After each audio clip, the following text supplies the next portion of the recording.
Muito bem, gente. Boa noite a todos. É certamente uma alegria partilhar desse momento com vocês, num contexto de igreja, uma aula magna que começa mais um semestre letivo de estudo, de ensino da Palavra de Deus. Privilégio de conhecer o pastor Bruno. Temos vários amigos em comum, então sempre que esses amigos nos conectam a outros colegas de ministério, é sempre um privilégio saber o que Deus tem feito por intermédio da vida e de ministério deles. Então estar aqui com vocês na PIB Guarulhos é certamente uma alegria, né? Também atendendo o convite do pastor Claudemir, que tem coordenado toda essa parte educacional aqui da igreja, trazendo a vocês essa profundidade e seriedade no estudo das Escrituras, e eu poder fazer parte, ainda que minimamente, por uma noite, é certamente uma alegria, ok? O meu tema ele é muito específico com vocês, aqui hoje à noite, que fala sobre a revelação da Palavra de Deus, a revelação cristã, tanto da Escritura Sagrada quanto de Cristo Jesus, como sendo a fonte, o fundamento de toda a teologia sistemática. E eu quero até definir aqui alguns conceitos com vocês que nos ajudam a entender com o que estamos lidando quando falamos, obrigado querido, quando falamos da revelação cristã como fonte da teologia sistemática. Muito bem, olha esse fluxo aqui de como nós devemos interrelacionar as disciplinas teológicas quando estudamos teologia, quando estudamos a Palavra de Deus. Você tem ali à sua esquerda a chamada teologia natural, que é uma teologia que foi desenvolvida muito no período da Idade Média, chegando ali na Renascença, a tentativa de formulação de conceitos e convicções teológicos à parte de Deus e da Escritura Sagrada. Ok?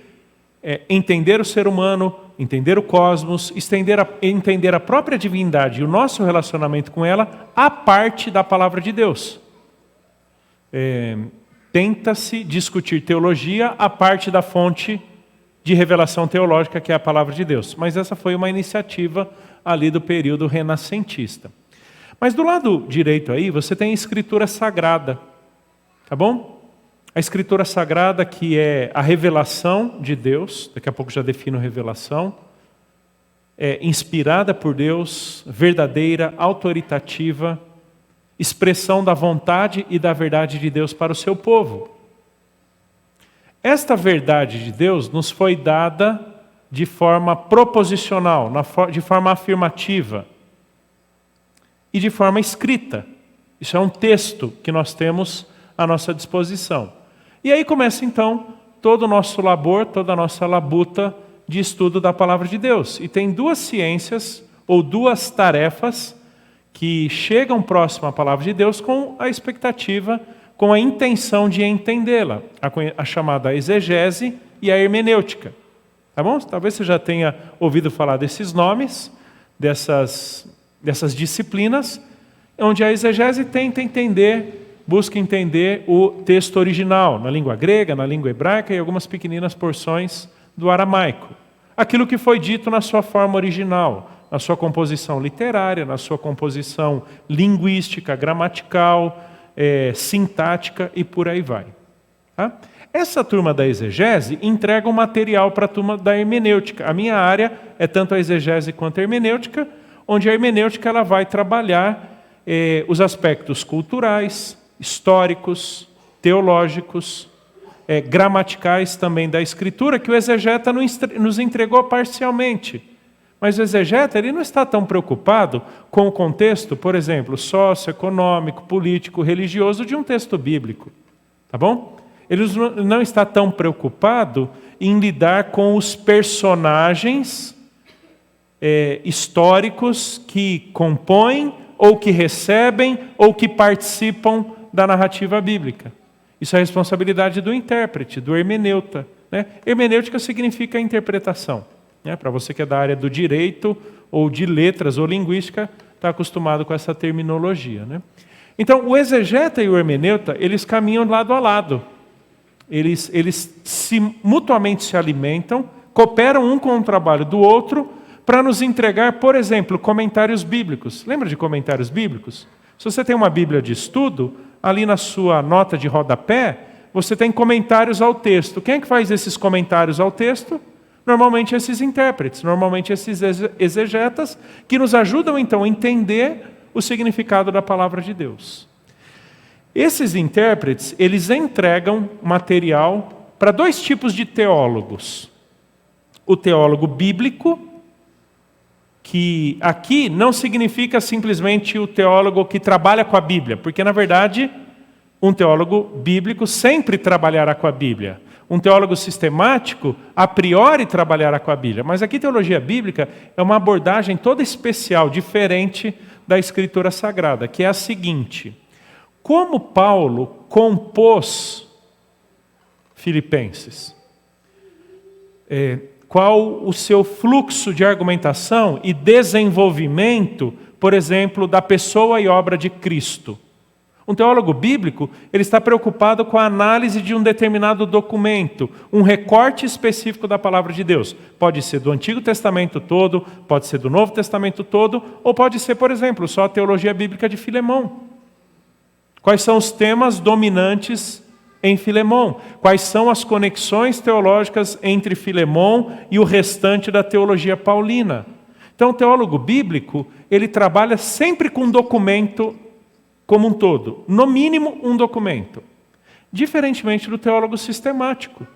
O teólogo sistemático, ele trabalha basicamente por meio de temas, que na teologia nós chamamos de doutrinas, ou também logias. Tá bom? Por exemplo, a doutrina de Cristo se chama cristologia. A doutrina do Espírito Santo, pneumatologia. A doutrina da igreja, eclesiologia. Então nós temos aí 10, 12 categorias clássicas da teologia sistemática ou doutrinas particulares, específicas. Tá bom? Por exemplo, uma doutrina do Evangelho. Em que consiste o Evangelho, a pregação do Evangelho? Doutrina do Evangelho está dentro de cristologia, está dentro de soteriologia, que é a doutrina da salvação. Mas é um recortezinho menor ainda, tá bom? Menor ainda. Então, o teólogo sistemático, ele vai percorrer basicamente a Bíblia toda, buscando entender de que maneira Gênesis fala sobre o Evangelho. De que maneira, Daniel fala sobre o Evangelho. Ou de que maneira Mateus fala sobre o Evangelho. Então, o teólogo sistemático, ele pinça esses muitos textos bíblicos e os reúne num lugar, debaixo de um tema. E aí então começa o processo de sistematização, organização ou encadeamento lógico crescente da doutrina. Deixa eu dar um exemplo numa outra área. Lembra da Trindade? Pai, Filho e Espírito Santo? A conceituação básica da Trindade, que vem desde lá o século II para o século III, a formulação teológica, que quer dizer uma definição teológica de Trindade, significa que há um único Deus em essência, ou seja, há uma única substância, essência divina, que existe como três pessoas distintas. Ok? Há uma única essência divina, nós não temos três deuses. Há um único Deus, há uma única substância divina. Há uma única natureza divina, que existe como três pessoas distintas, mas que por partilharem de uma única essência ou substância, não são três deuses, você não pode separá-los. Tá bom? O Pai não existe a parte do Filho, que não existe a parte do Espírito. Mas isso não quer dizer que o Pai seja o Espírito ou que o Espírito seja o Filho. Muito bem, essa é a formulação teológica, que tem todas as suas complexidades, porque existem algumas doutrinas que são mais fáceis da nossa compreensão e outras que são mais complexas para a nossa compreensão.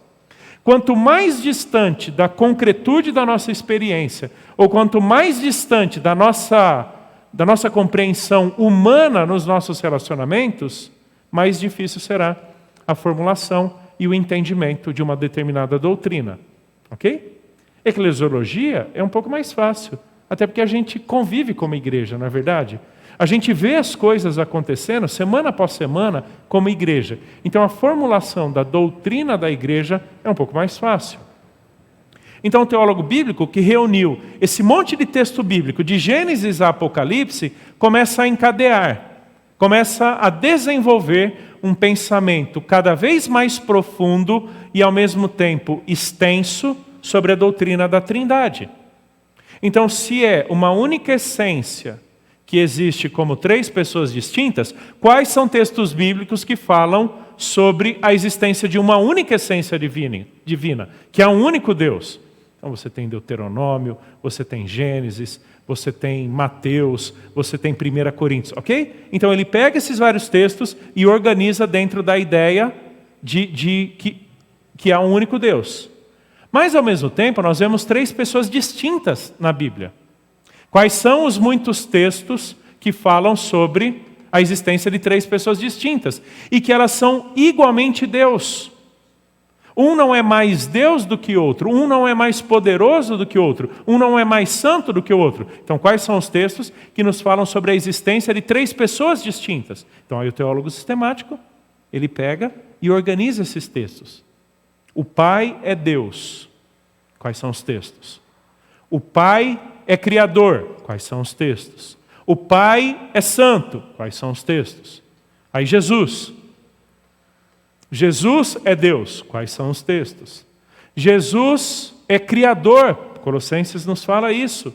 João capítulo 1 também nos fala isso. Quais são os textos?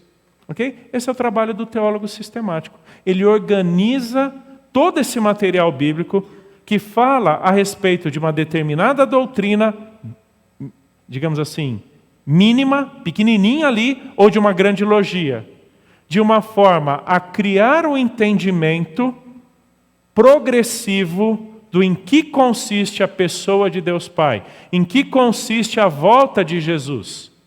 E aqui é importante a gente prestar atenção no seguinte: a Bíblia não é um livro de teologia sistemática, tá bom? A Bíblia não é um livro de teologia. A Bíblia é um livro que descortina para nós, três palavrinhas aí que são importantes para a gente entender a revelação de Deus. Descortina para nós o caráter, os feitos e os propósitos de Deus. É basicamente Deus contando uma história, se apresentando para nós quem Ele é, o que Ele faz e o porquê de tudo isso. Cabe então ao teólogo sistemático, ao longo de toda essa narrativa, ao longo de toda essa revelação, garimpar ou selecionar todo o material que diz respeito ao Pai, ao Filho, ao Espírito. A própria doutrina da Bíblia, que é chamada de bibliologia. Tá? O que é que a Bíblia fala a seu respeito? Como é que nós devemos ter um correto entendimento sobre a Escritura Sagrada?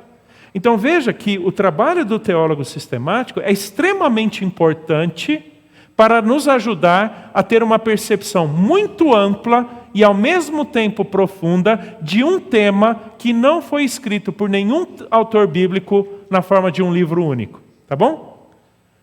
Paulo escreve muito sobre Jesus, mas nem tudo que existe na Bíblia sobre Jesus foi Paulo quem escreveu. Tudo bem? Pedro escreveu, Moisés escreveu, Salmos escreveram sobre Jesus, Isaías escreveu sobre Jesus.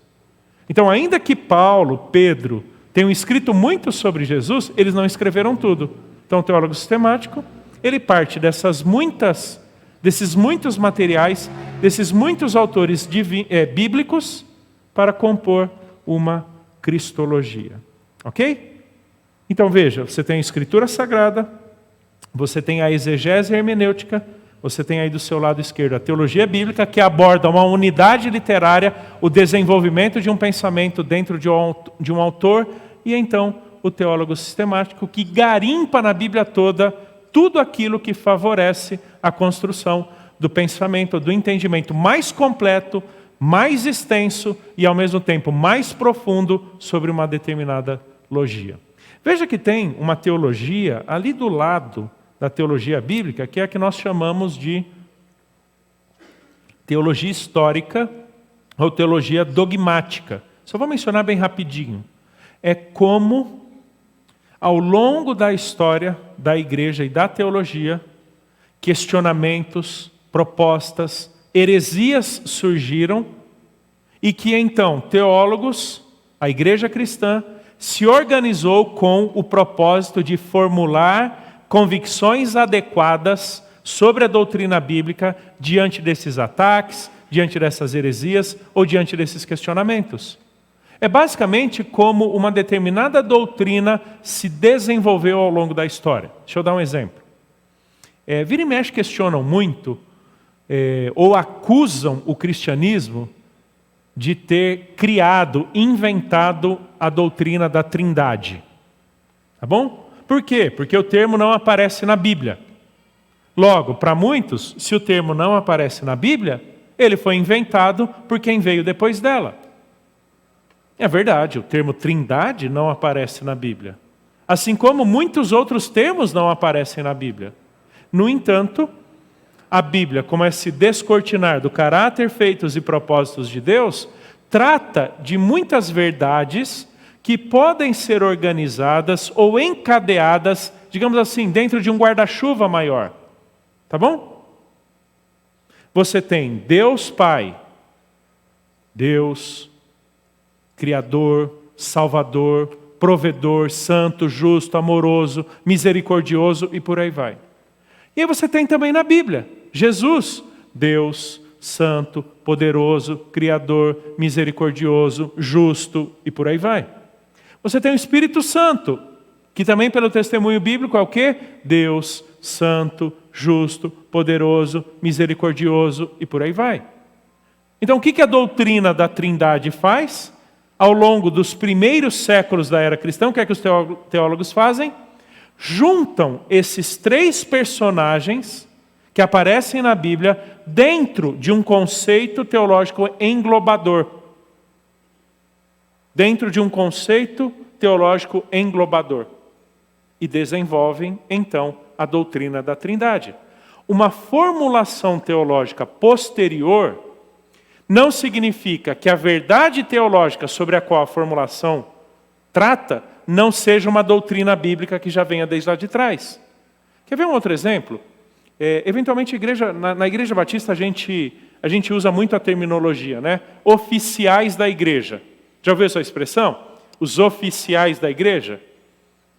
O termo oficiais da igreja, a expressão, não está na Bíblia. Tá bom? Não está. Agora, os personagens e papéis que na nossa teologia, na nossa eclesiologia batista, nós explicamos, esses termos estão. Que são os pastores / bispos / presbíteros, são três termos que significam basicamente a mesma coisa, e diáconos. O que é a eclesiologia batista? Não só batista, em geral, a de tradição da reforma para cá. O que a tradição reformada fez para cá? Juntou esses dois personagens, juntou esses dois papéis dentro da categoria de ofícios. Ok? Dentro da categoria de ofícios. Então, a teologia histórica é essa formulação de determinadas doutrinas ao longo da história. Um outro exemplo, pneumatologia, doutrina do Espírito Santo.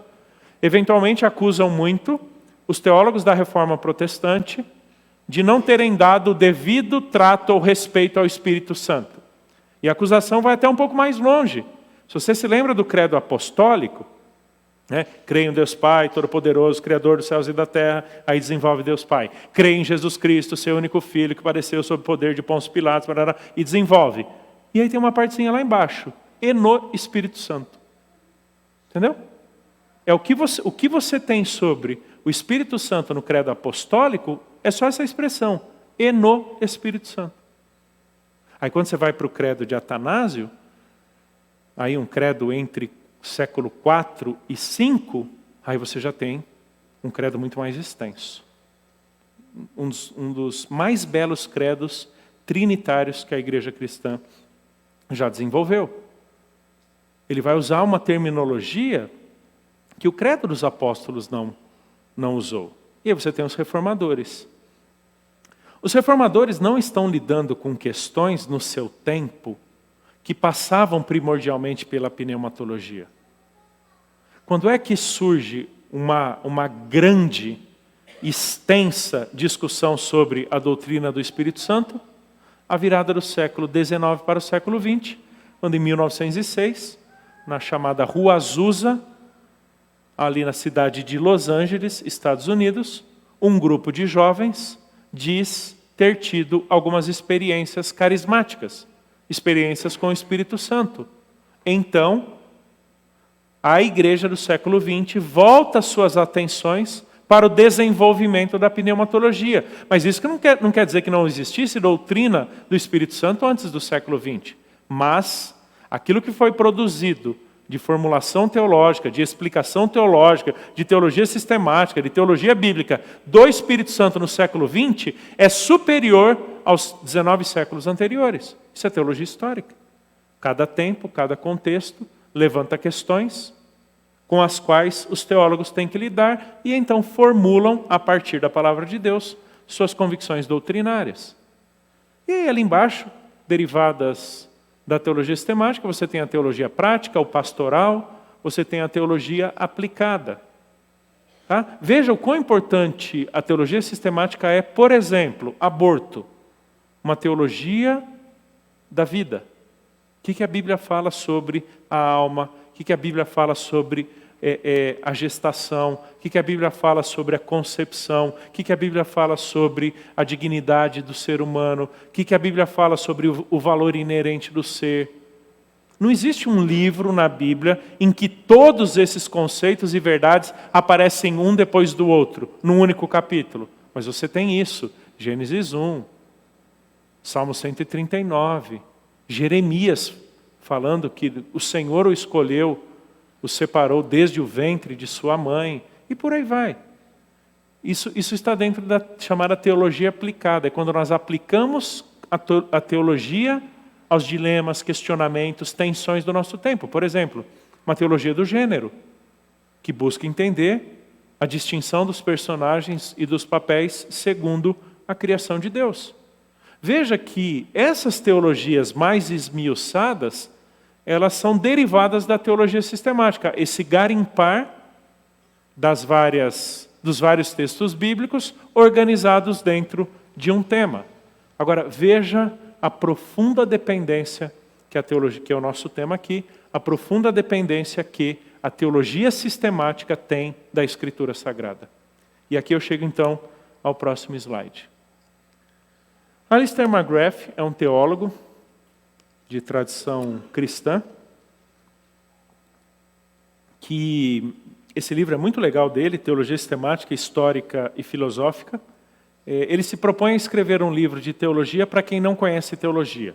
Então ele sempre explica a terminologia, ele explica cada conceito que ele aborda pela primeira vez, para tentar justamente desmistificar o teologuês, né? Que a gente acaba usando no dia a dia, pelo menos em ambientes acadêmicos, e nem sempre favorece muito aqueles que não vêm desse mesmo contexto teológico. Tá? E nesse livro, ele tem uma parte muito legal, que é sobre as fontes da teologia sistemática. De onde a teologia sistemática bebe para conceber seus conceitos. Ele coloca 4 fontes, mas não quer dizer que as 4 sejam legítimas. Tá bom? Aí ele passa por cada uma delas, que eu quero resumir. O McGrath fala que uma das fontes da teologia sistemática é a Escritura Sagrada. Aquilo que eu expus até agora. Segunda fonte, a razão. Se você já estudou um pouquinho do período medieval, da chamada escolástica da teologia no período mais tardio da Idade Média, você lembra que muitos desses teólogos, eu vou chamar aqui de tradição católica, porque era a única igreja que existia, mas que continuam sendo alguns dos principais teólogos da Igreja Católica. Eles são basicamente teólogos / filósofos, tá bom? Eles buscam, muitas vezes, nas categorias da filosofia, no método de inquirição e encadeamento da verdade, né? O que chamaríamos de tanto epistemologia quanto lógica, buscam então na filosofia a sua forma de fazer teologia. A inquirição, o questionamento, a formulação, a proposição daquilo que é intelectualmente, racionalmente, cognitivamente razoável, faz sentido. Ok? Eu diria que nós devemos, até porque somos seres racionais, né? Somos seres lógicos por natureza, porque Deus assim nos criou. Então não há nenhum problema em nos valermos de processos ou questionamentos filosóficos para o encadeamento da teologia sistemática. Mas a nossa razão não é autoritativa para definir as verdades em que acreditamos. Esse foi o problema, por exemplo, do iluminismo, e que permanece até os dias de hoje. Tá bom? A divisão entre o que é racionalmente crível, compreensível, daquilo que é simplesmente religioso, experiencial, nada científico em que o ser humano quer acreditar. Mais ou menos assim. Existem conceitos e conhecimentos que você pode provar logicamente, que você pode provar empiricamente. Para alguns desses filósofos iluministas e até alguns teólogos, a verdade teológica, a verdade bíblica não é provada logicamente. Não é razoável para o nosso entendimento. Pertence, então, a outra categoria do pensamento, que leva, por exemplo, Drauzio Varela a dizer o seguinte, certa vez numa sabatina na Folha de São Paulo, em que ele está contrastando o pensamento científico com o pensamento religioso. O Drauzio diz o seguinte: porque eu sou materialista, no sentido de materialismo científico. Eu busco resposta na matéria, no laboratório, na coisa em si. Aí ele diz, mas o religioso não. O religioso, ele pensa o que ele quer e ele não precisa provar nada para ninguém. Aí ele dá o seguinte exemplo. Por exemplo, tem religioso que diz que Jesus é Deus, que ele morreu e ressuscitou. E ele não precisa provar isso. Ele simplesmente acredita e para ele faz sentido. Ele falou, mas eu não sou assim. Eu sou um cientista. Eu sou um racionalista. Tá bom? Eu tenho que buscar uma resposta lógica, comprovada, reproduzível na matéria. Não há nenhum problema em nos valermos da razão que Deus nos deu, que é reflexo da imagem dele em nós, para as nossas compreensões e concepções teológicas. O problema é o racionalismo. O que é o racionalismo? A redução da compreensão da verdade àquilo que é racional. E realmente, queridos, a Bíblia transcende algumas compreensões racionais que temos das coisas. Por exemplo, eternidade. Ok? A gente é preso no tempo e no espaço. Nós somos seres limitados, finitos, contidos. Conseguimos delimitar nossa vida entre nascimento e morte. E eternidade transcende tudo isso. Tá bom? Eternidade lida com a ideia de você não ser capaz ou poder ou precisar medir o tempo. Porque não tem começo, não tem meio, não tem fim. Só que tudo que a gente conhece na vida tem começo, meio e fim, não é verdade? Logo, para um teólogo racionalista, para um cientista, para um filósofo, já que eternidade lida com categorias que não são compreensíveis, lógicas, humanas, joga fora. Isso não é verdade. Tá bom? Então o problema é o racionalismo, ao qual muito da nossa teologia, das nossas muitas ciências, são submetidos hoje em nossos dias. Como muitos não conseguem, e aí teólogos inclusive, como muitos não conseguem lidar com a Bíblia como verdade de Deus, eles atribuem à Bíblia o caráter de mito. Tá bom? Mito. O que é um mito? Mito na filosofia, desde lá de trás, é basicamente uma concepção pré-científica da realidade. É como os antigos contavam, explicavam fenômenos inexplicáveis. Por exemplo, eu sei, gente, hoje nós já sabemos porque é que chove, né? Formam as nuvens, a condensação e tudo mais, e aí chove. Tá? E porque nós somos cristãos, partimos da verdade bíblica, é Deus quem criou o universo, é Deus quem criou a chuva. Tá bom? Aí vem a mitologia e cria mitos para a chuva. Por exemplo, Thor é um desses, né? O mito de Thor fala sobre o martelo, o trovão, a chuva, porque a chuva tem tudo a ver com a fertilidade da terra. Por que esse ano choveu e nós tivemos alimento? Porque aqui, 2 anos atrás, não choveu e não tivemos alimento. Isso está conectado com o martelo de Thor. Então, o que é a mitologia para essa turma? É uma forma pré-científica. Basicamente, inventada, mas que eles acreditavam como verdadeira para explicar esses fenômenos. Tá bom? Então, muitos desses teólogos, filósofos, estudiosos até de Bíblia, vão colocar a Bíblia na categoria de mito. Porque daí você não precisa explicar a razoabilidade dessas coisas. Você não precisa explicar a lógica dessas coisas. Você simplesmente diz, é como os antigos explicavam, foi como os judeus do Antigo Testamento explicaram, como as várias comunidades ou tradições cristãs do primeiro século, segundo século explicaram, e tudo bem. Tá bom? Só não venha me dizer que isso é lógico, que isso é razoável, que isso é legitimamente compreensível. Tá bom? Então o que o McGrath vai dizer é que existe um espaço da razão na nossa formulação teológica, mas ela nunca é a fonte autoritativa. Tá bom? Mas ela nos ajuda com processos, com meios, ou com questões que nos ajudam a entender a teologia. Aí o McGrath coloca uma terceira fonte aqui, que é a tradição. O que se quer dizer por tradição? Especialmente dentro do catolicismo, diz respeito às formulações teológicas das autoridades católicas, especialmente depois do apóstolo Pedro. Você deve se lembrar, é por isso que a Igreja Católica se chama Igreja Católica Apostólica Romana.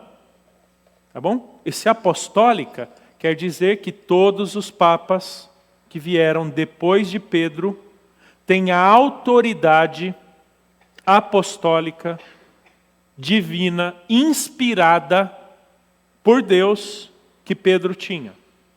Então, nesse sentido, isso você encontra, por exemplo, no Catecismo Católico, que você tem a versão em português no site do Vaticano. Tá? Se você digitar lá, pesquisar tradição, catecismo, Igreja Católica, você chega nas questões e respostas da Igreja Católica sobre tradição. Então, tradição para a Igreja Católica significa basicamente a teologia histórica que eu mencionei. É aquilo que a Igreja Católica produziu como verdade. Os mais antigos talvez se lembrem.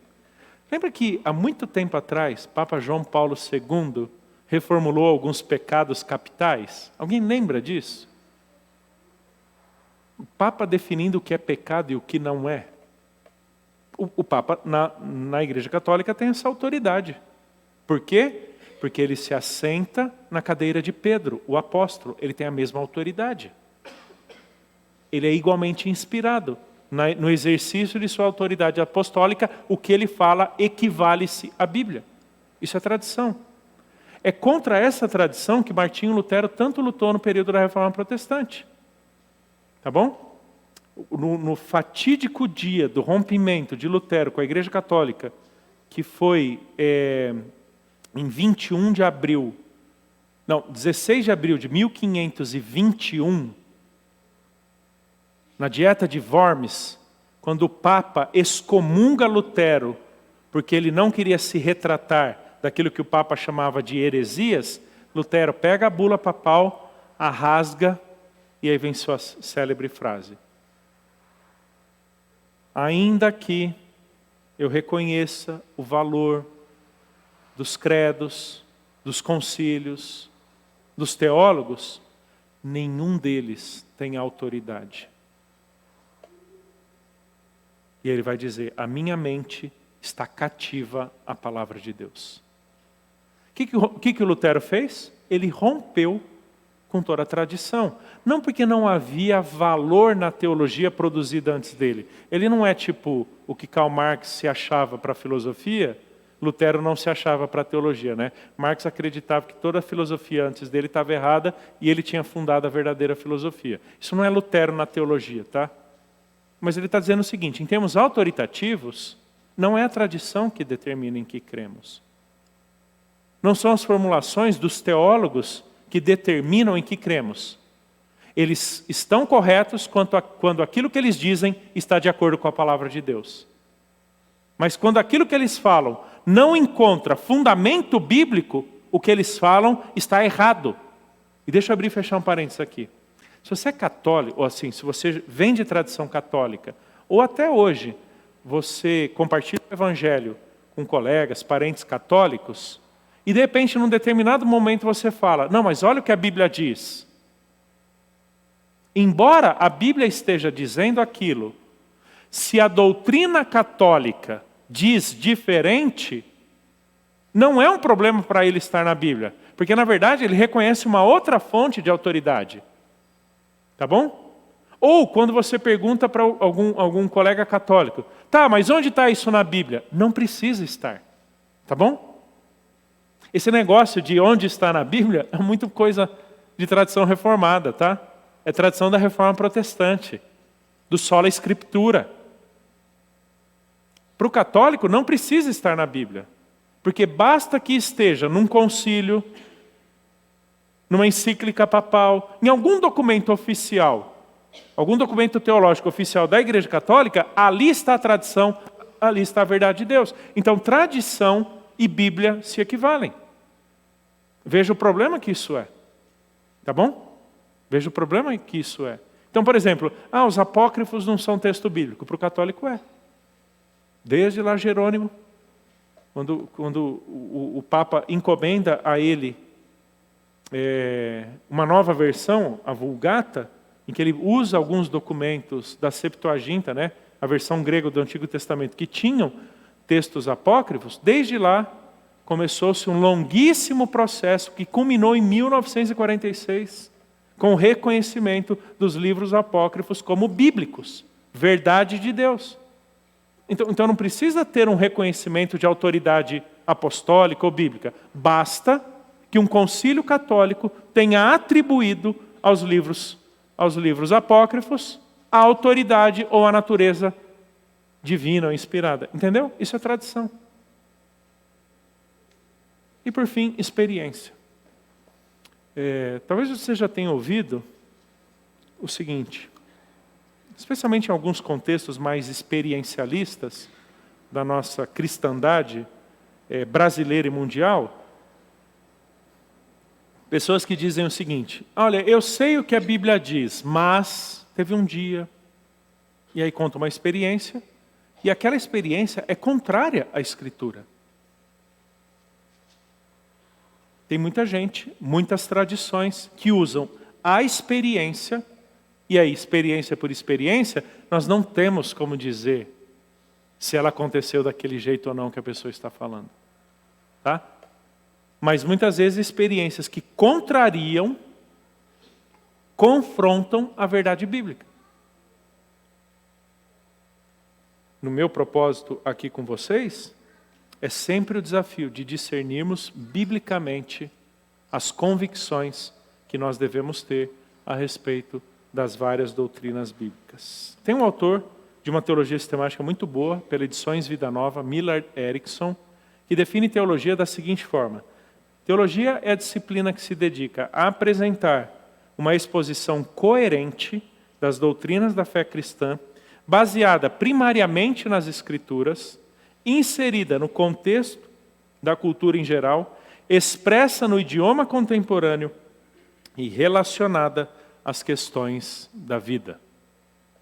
Disciplina que se dedica a apresentar uma exposição coerente das doutrinas da fé cristã, baseada primeiramente ou primariamente nas Escrituras. É aquela ideia aqui que eu coloquei lá atrás. Nós temos um único documento. Queridos, concordemos ou não, queiramos ou não, gostemos ou não, nós somos o povo de um livro só. Tá bom? Nós somos o povo de um livro só. Toda a nossa biblioteca teológica, todos os comentários bíblicos têm seu valor, mas nunca em termos autoritativos. Eles podem expressar a verdade bíblica, mas nunca substituí-la. Eles podem concordar com a revelação de Deus, mas nós acreditamos não porque o fulano de tal disse. Nós acreditamos porque aquilo que ele disse é concordante ou expressa fielmente a verdade bíblica. Então, a nossa mente está cativa a quê? A palavra de Deus. Porque é o único documento, é a única verdade que goza desse status de autoridade final. E olha a importância de nós olharmos para a teologia não simplesmente como uma disciplina de seminário, tá? Estou começando a terminar aqui, embora ainda tenha um tempo razoável pela frente. Tá? Olha a importância da teologia para a nossa vida prática. E aqui tem um livro muito legal do R.C. Sproul, da editora Fiel. Todos somos teólogos. Muito legal para vocês aí que querem estudar teologia, com um livro bem explicativo, não tão denso em termos da conceituação. Nós usamos em casa, né, tenho 2 filhos já jovens, quando eles eram adolescentes, nós usamos esse livro para estudar doutrina com eles. Somos todos teólogos. R.C. Sproul, editora Fiel. Tá? Mas o que o Sproul vai dizer é basicamente o seguinte: se somos cristãos e partimos da verdade bíblica, qualquer que seja a questão com a qual estejamos lidando na vida, nós precisaremos lidar de qual perspectiva? Bíblica. Ok? Eu estou dirigindo o meu carro. O meu respeito às leis de trânsito é só porque eu não quero tomar multa? Ou é por causa do meu compromisso com Deus que me faz reconhecer a autoridade civil? Entendeu? A minha fidelidade à minha esposa no casamento é só porque eu não quero ter um casamento arruinado, porque eu não quero ser pego em pecado, ou é por causa do compromisso que eu tenho em Deus por meio de Cristo e que um dia eu expressei esse compromisso com a minha esposa por causa de Jesus, porque eu tenho que amá-la do jeito que Cristo ama a igreja. Entendeu?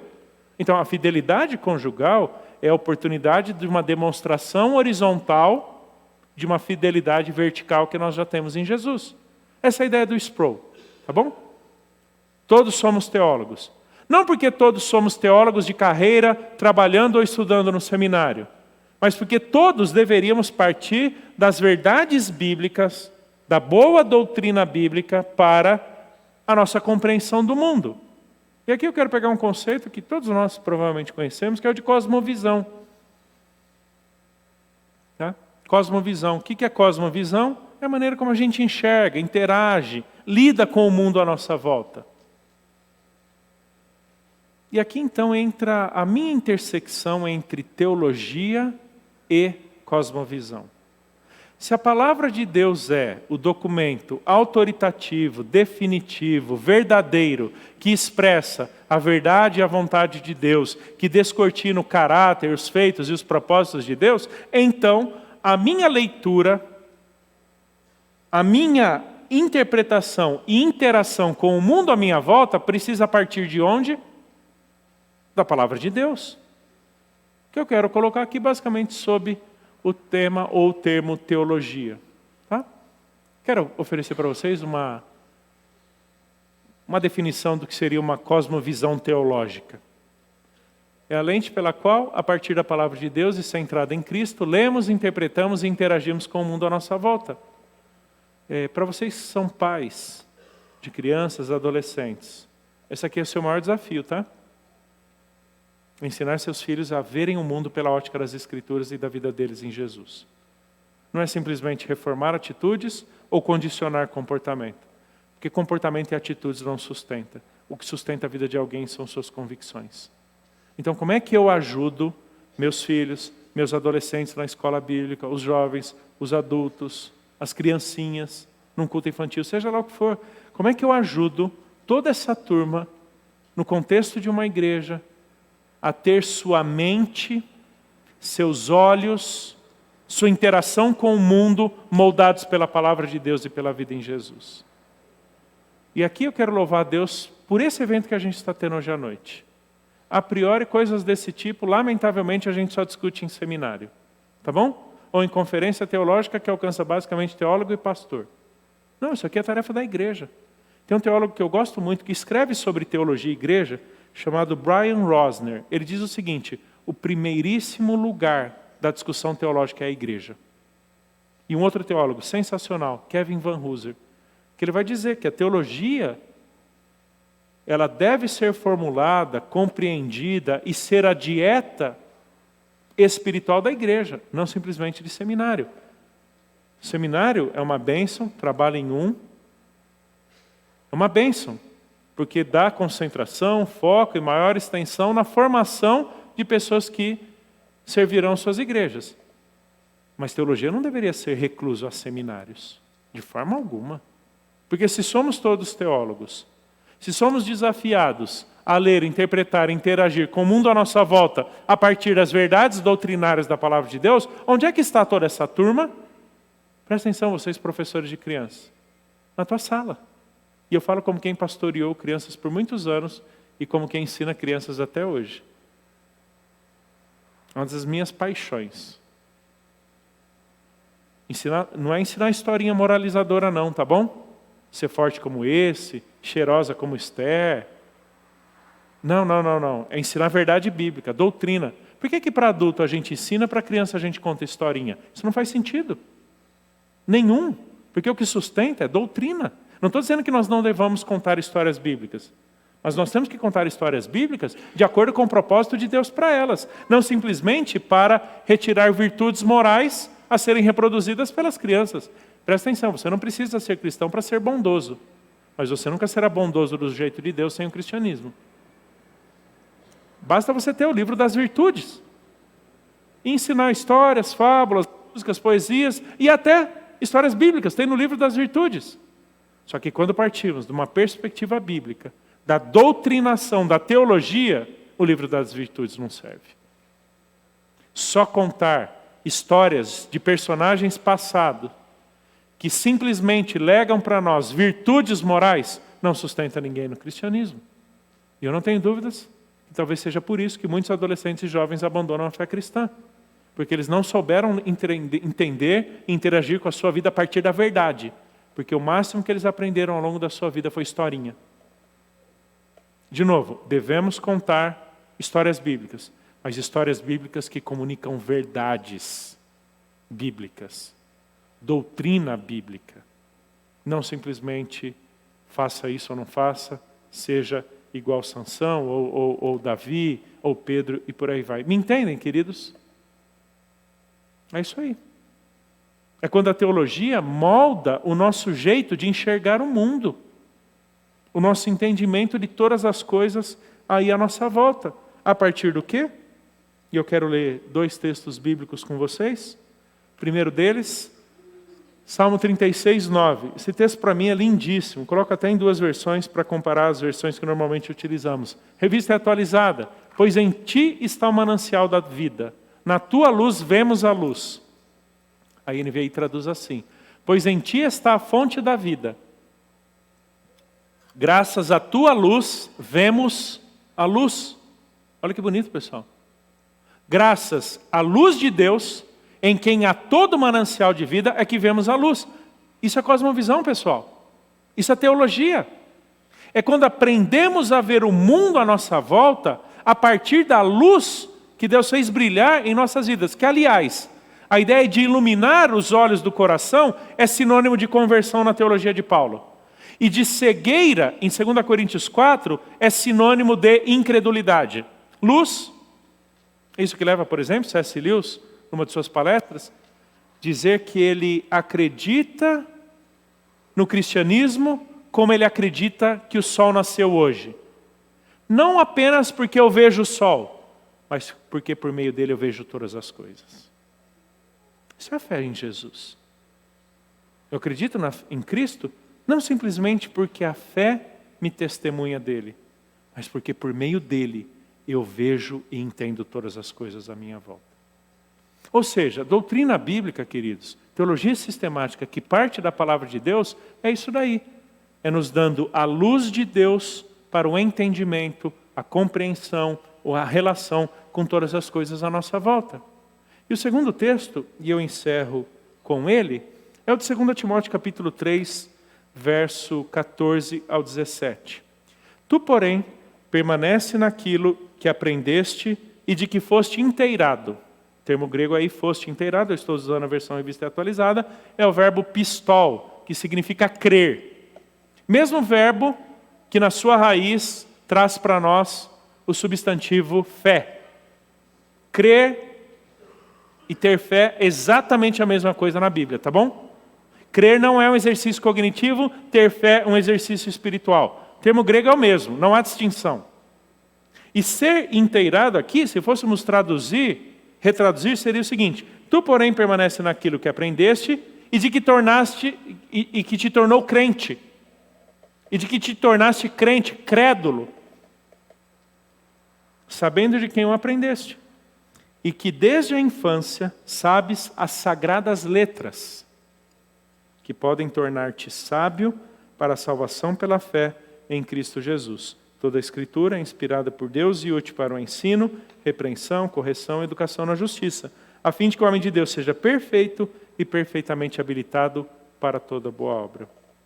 Vamos lá, deixa eu passar por alguns elementos que me chamam a atenção aqui nesse texto. Tu, porém, permanece naquilo que aprendeste e de que foste inteirado, sabendo de quem o aprendeste. 2 personagens aqui, pelo menos. Aquele que ensina e aquele que aprende. Na cultura judaica antiga, sabia que existe só um verbo básico para ensinar e aprender? Só tem um, é o mesmo verbo. Nós distinguimos ensino de aprendizado. Tá bom? Para nós, ensinar e aprender são 2 coisas completamente diferentes. Na língua hebraica, é um único verbo. E lembre-se, Paulo vem de pano de fundo judaico. A pedagogia de Paulo é judaica. Os conceitos dele são veterotestamentários. Por isso que há uma estreitíssima relação entre quem ensina e quem aprende. Há um único fundamento, há uma única verdade. Mas há uma relação simbiótica tão fundamental e tão bela entre ensino e aprendizado, em que qual seja a posição que eu me encontro, a de ensinar ou de aprender, a verdade única é sempre a palavra de Deus. Há uma verdade digna de ser ensinada, há uma verdade digna de ser aprendida. É uma tarefa de mão dupla. É um binômio educacional. Ensino-aprendizado. Tá bom? Não deveríamos dissociar. De forma alguma. De forma alguma. O que é a escola bíblica? É um ambiente de ensino-aprendizado. Qual a natureza educacional da igreja? Uma instituição de ensino e aprendizado. Não simplesmente alguém de cima para todos os outros lá embaixo. Até porque nós compartilhamos da vida que temos em Jesus. Eventualmente, no momento, eu estou ensinando um assunto. Mas dependendo do âmbito, eu estou sentado aprendendo o outro. Isso é a vida cristã. Isso é a dinâmica do ensino-aprendizado no contexto bíblico. É interessante que em 2 Timóteo, esse de quem aprendeste envolve um monte de gente. Por exemplo, lá no capítulo 1, Paulo fala sobre a mãe e a avó dele, Timóteo. Está dentro de quem aprendeste. No capítulo 2, verso 2, Paulo diz: e aquilo que de minha parte você ouviu na presença de muitas testemunhas, terceiro grupo. Então você ouviu de Paulo na presença de muitas testemunhas, quarto grupo. Então, você tem a mãe e a avó. Tá? Você tem aí Paulo. Desculpa, eu pulei um aqui já, né? Você tem a mãe e a avó. Você tem Paulo e você tem as muitas testemunhas. Pelo menos 3 grupos distintos fazendo parte da formação da doutrina do conhecimento bíblico teológico em Timóteo. Isso que você ouviu transmite a homens fiéis e idôneos para que eles transmitam a outros. Vamos ser sinceros? A gente só está aqui porque aquele processo não parou. Não acabou no primeiro século. Esse processo de transmitir, de ensinar, de legar para a próxima geração, continuou, até chegar a gente. Então, do mesmo jeito que pessoas devem aprender, pessoas devem ensinar. Por isso, capacitem-se cada vez mais. O nosso compromisso com o ensino, queridos, não é por causa do a quem ensinamos, mas por causa do sobre quem ensinamos, tá bom? Se a sua dedicação ao preparo é menor só porque é para criança, você não entendeu o seu ministério de ensino e nem sobre quem você está ensinando. O público-alvo não determina a verdade que ensinamos. Quem determina a verdade que ensinamos é o Deus que se revela a nós. A nossa abordagem com criança muda em relação ao adolescente e adulto. Mas a nossa dedicação ao ensino não é por causa do a quem ensinamos, mas por causa do sobre quem nós ensinamos. Ok? Outros elementos aqui que me chamam a atenção. Desde a infância sabes as sagradas letras. Esse ensino, esse doutrinamento, desde a infância. Eu costumava dizer muito lá na igreja, anterior a essa que eu estou pastoreando, Crianças estudam química, elas estudam matemática. Por que elas não podem aprender Bíblia? Nós as submetemos a tantos conhecimentos. Quem fala isso é um pedagogo / teólogo que mais me influencia na pedagogia, João Amós Comênios. Comênios é tido como o pai da didática moderna, louvado inclusive por Jean Piaget num de seus livros. E o Comênios, ele é um cristão, ele é um teólogo, irmão moraviano, na virada do século XVI para o século XVII, que ele vai falar. Nós ensinamos tantas coisas para crianças, deveríamos igualmente ensinar a palavra de Deus. Lutero fala isso, Calvino fala isso. Lutero e Calvino escreveram demais para os príncipes cristãos e protestantes do seu tempo, falando sobre a importância dos pais e igrejas doutrinarem suas crianças. Então veja que aquilo que Timóteo está frutificando na sua juventude e vida adulta é por causa daquilo que ele aprendeu desde lá de trás. Tá? Sabes as sagradas letras que podem tornar-te sábio para a salvação pela fé em Jesus. E te tornam habilitado a viver a sua vida em Jesus. O que é que nos habilita a viver a vida em Jesus? A palavra de Deus. Por quê? Porque ela é inspirada, soprada, causada, proveniente por Deus. Por que a fonte específica ou primária para nós na teologia sistemática é a palavra de Deus? Porque é o único documento inspirado. E aqui o termo significa soprado. É que para nós o exercício mecânico da respiração é inspira, expira. Inspirar e puxar para dentro, né? Só que o conceito teológico aqui de inspiração é soprar. É literalmente uma palavra só, sopro de Deus.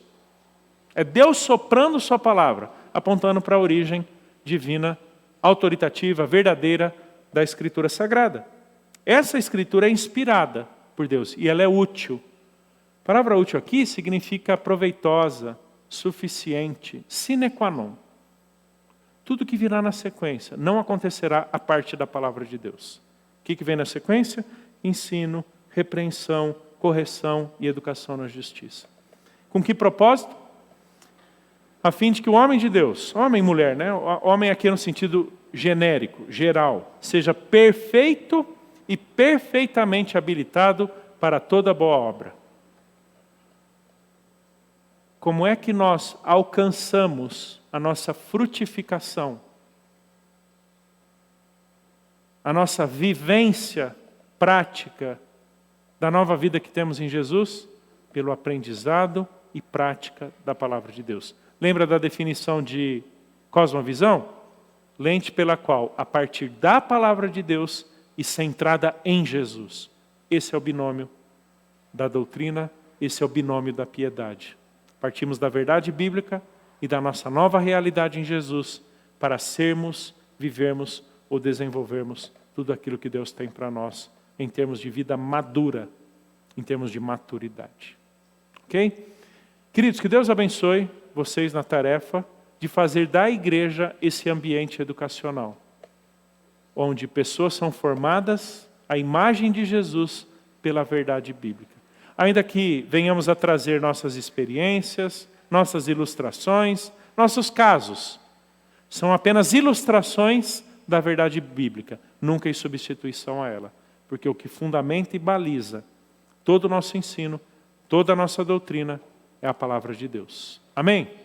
Posso orar com vocês? Depois não sei se o pastor Bruno ou Claudemir retornam aqui com a palavra. Deus, muito obrigado por tua palavra, porque o Senhor um dia e ao longo da história nos deu a Escritura por completo. E dela então podemos partir, entender a tua verdade, os teus desígnios, o teu caráter e toda a tua obra em Jesus, que nos alcança ali na cruz do Calvário. Nos ajude, ó Deus, no estudo zeloso, prático, interessado e dedicado da tua palavra, cada um de nós aqui. Mas ao mesmo tempo, nosso ensino. Peço pelas várias pessoas que ensinam aqui na igreja, desde aqueles que pregam no púlpito, ensinam numa escola bíblica, educam seus filhos em casa, para que sempre partam da tua palavra e da nova vida em Jesus. Para que cada pessoa, para quem vierem a ensinar, cada pessoa seja perfeita e perfeitamente habilitada para toda boa obra. Oramos assim em Cristo Jesus. Amém.